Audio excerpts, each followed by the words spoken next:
I've been asked the same question by two people over the course of the last 2 weeks, and it is a very important question that should be addressed. The way it was addressed to me in writing, it was, how can Hashem love us, or how does Hashem love us, if He doesn't have feelings?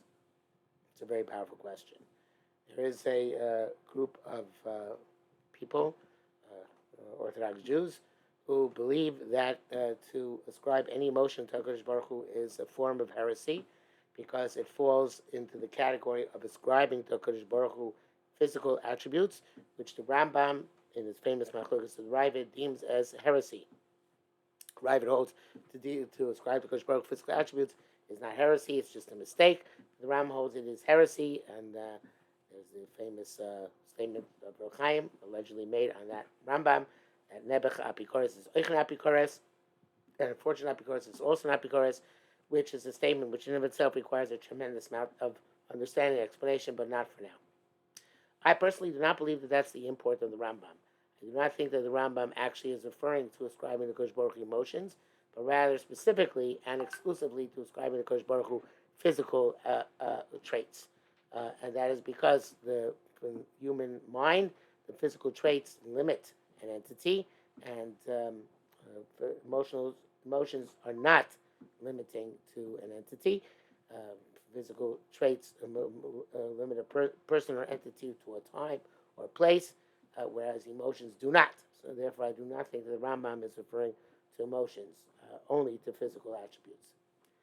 Furthermore, I do not think that it would be appropriate for Chazal and the Anshe Kesagdoila to mislead us with also statements like Ahava Rabba of Tano Shem Elokeinu, Ahava Sa'ulama of Tano Shem Elokeinu, or Abocher V'Moiso B'Ahavo, and numerous other statements in Chazal and in Tanakh, Hafti Eschem Amar Hashem, Amartem Amarav Tonu, and other places, and other emotions which are ascribed to Kodesh Baruch Hu, such as Charoinaf, etc., etc.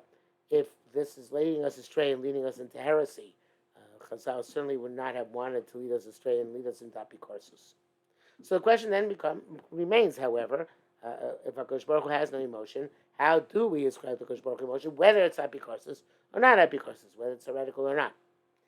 And there are two basic answers which I have to that, which one is I call the Hasidic answer, one the non-Hasidic answer, but they're both have nekudas of emes to them. I'm not preferring one answer over the other answer. So let's start with the Hasidic answer. There is a famous statement from the Rebbe Rashab. I don't know if it's actually famous, but it should be. And once the Rebbe Rashab was asked why Kodesh Baruch Hu created the world, and Rebbe Rashab answered, "Nisava Kodesh Baruch Hu lios l'dir v'tachtonim." It says Kodesh Baruch Hu wanted to have, he desired to have a dwelling place down here below. And then the Rashab said, according to the way the story goes, and if you ask me why HaKadosh Baruch Hu had such a taiva, af a taiva fragment nishkan kashas, and a taiva and a desire, and a yearning of that sort, one cannot ask any questions. So the first time I heard this story, I thought it was ridiculous, but it's an absurd way of approaching it. But as time went by and I thought about it more and more over the years, I came to recognize that there's a profundity and chachma in the Rashab's statement, and the Rashab's statement specifically about Avataiva Frekman Nishkan Kashas. And the way to understand it is that to relate to HaKadosh Baruch Hu, especially from a Hasidic perspective, we don't relate to HaKadosh Baruch Hu intellectually. We can't relate to HaKadosh Baruch Hu intellectually because he can't grasp HaKadosh Baruch Hu intellectually. So therefore, the way to relate to HaKadosh Baruch Hu is emotionally. It's the only way to relate to Hashem. And therefore, the way Hashem relates to us also can only be understood in an emotional way. And that's why Chazal give us all these emotions of Hashem in order to relate to us.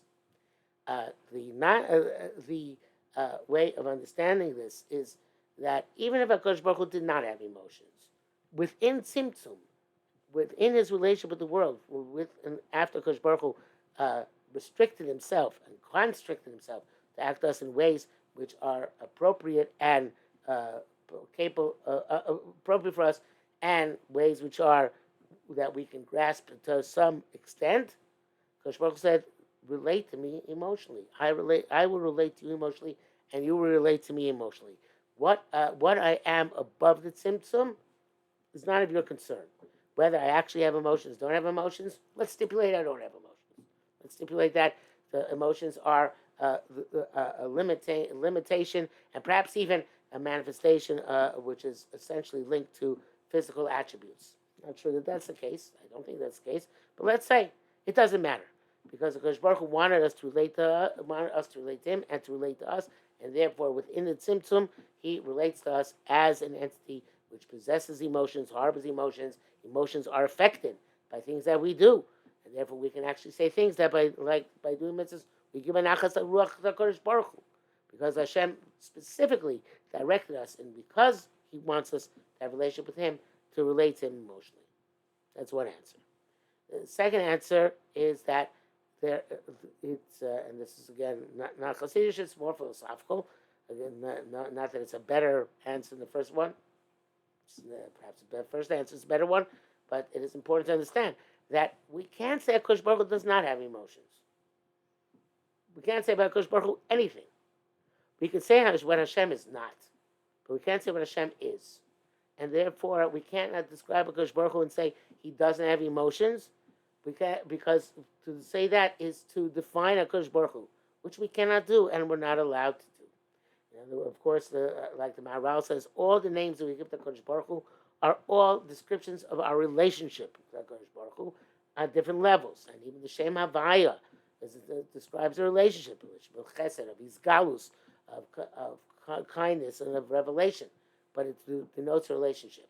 HaKadosh Baruch Hu as the Ein Sof, which is also misnomer, because Ein Lo Tchila of Ein Lo Sof, HaKadosh Baruch Hu as the infinite, transcends definitions, and therefore it is not appropriate to say about HaKadosh Baruch Hu he does not have emotions. It is appropriate to say about HaKadosh Baruch Hu that he transcends emotions, just like he transcends any other definition which a human being can give to him. But it's not appropriate to say he has no emotions. It's not appropriate to speak to him about emotion in emotional terms if we're talking above the tzimtzum, about the kaviyachol atzmus Hashem, which anyway we're not supposed to talk about because we can't understand it. So, but it's not appropriate at that level to say anything about whether Kodesh Baruch Hu does or does not have emotions. So again, the two answers are not necessarily separate from each other. They interlinked and intertwined. And the bottom line is that Kodesh Baruch Hu tells us the way to relate to him is by emotion. And whether he transcends emotion above the tzimtzum, which he does, or from our perspective, within the tzimtzum does not transcend emotion, because he wants us to relate to him. The idea is that it is important for HaKadosh Baruch Hu to relate to us, and to us to relate to him, and therefore describing our relationship with HaKadosh Baruch Hu in emotional terms is imperative and driven by Psukim and by Chazal, and especially by our Tfilos.